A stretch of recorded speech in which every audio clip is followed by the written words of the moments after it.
Ia tidak akan membiarkan aku sendiri. Inilah sampan bersama saya, Pater Domikevi, SVD.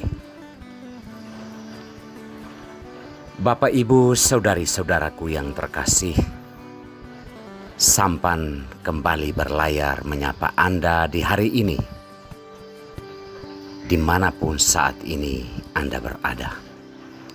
Semoga mendapati Anda dalam keadaan sehat, diberkati dalam keluarga, usaha, dan segala rencana. Saudara-saudari terkasih, jika hidup kita tidak sedang dalam susah-susah amat,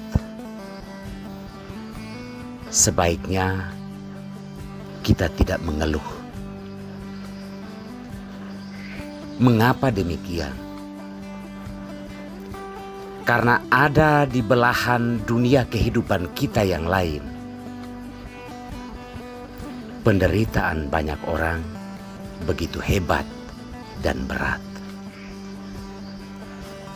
Walaupun mereka mengalami penderitaan sehebat dan seberat itu, tetapi toh ada kepasrahan dan kemampuan untuk menerima kenyataan hidup tersebut. Maka jika hidup kita sedang tidak dalam keadaan yang paling buruk, sebaiknya kita tidak mengeluh. Saudara-saudariku terkasih, hal ini tentang salib, tentang perjuangan hidup sebagai bagian yang utuh dalam kehidupan kita di dunia ini. Sabda Tuhan hari ini mengajak kita untuk memandang salib sebagai kemenangan, sebagai perjuangan hidup yang harus kita lalui sebelum kita mencapai apa yang disebut dengan kebangkitan. Dalam bacaan pertama,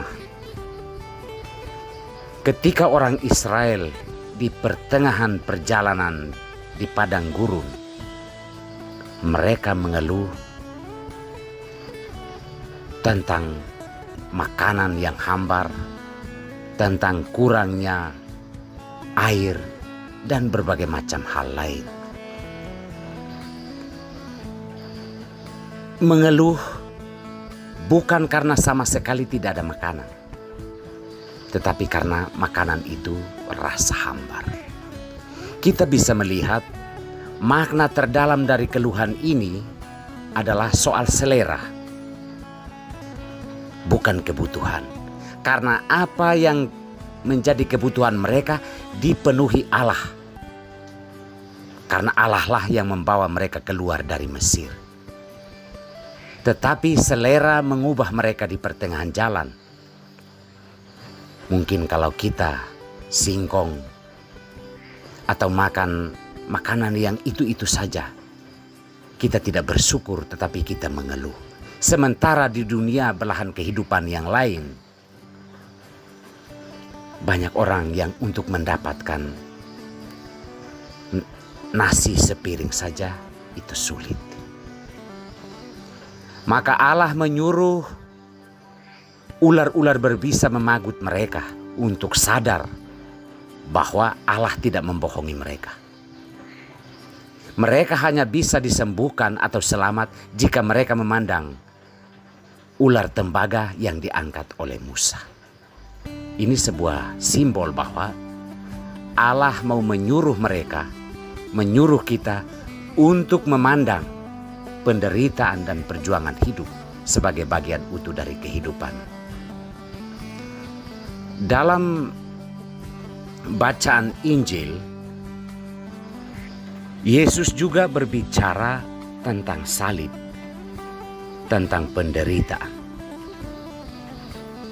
bahwa ia akan disalibkan oleh orang-orang Yahudi, dan mereka sebenarnya baru akan percaya tentang ajaran-ajaran dan juga tentang karya-karya Yesus sebagai anak Allah ketika Yesus sudah digantung di atas kayu salib. Walaupun ia berbicara tentang penderitaan yang akan ia hadapi, Yesus sama sekali tidak gentar karena ia percaya bahwa Allah tidak akan pernah membiarkan dia sendiri. Saudara-saudariku terkasih,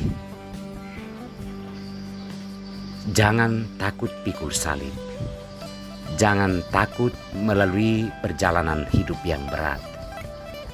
Kalau boleh, sebenarnya kita tidak perlu mengeluh dan bersungut-sungut jika apa yang kita hadapi saat ini masih boleh dibilang termasuk ringan. Kebanyakan kita mengeluh mungkin karena selera kita belum terpenuhi. Keinginan kita belum terpenuhi. Karena Allah selalu memberikan apa yang kita butuhkan. Belajarlah untuk memikul salib. Memandang salib sebagai tanda kemenangan kita. Bukan hanya sekedar memandang, tetapi kita belajar untuk tabah menjalani hidup ini. Tuhan Yesus pun melalui jalan yang sama. Semoga kita pun mampu. Tuhan memberkati kita semua.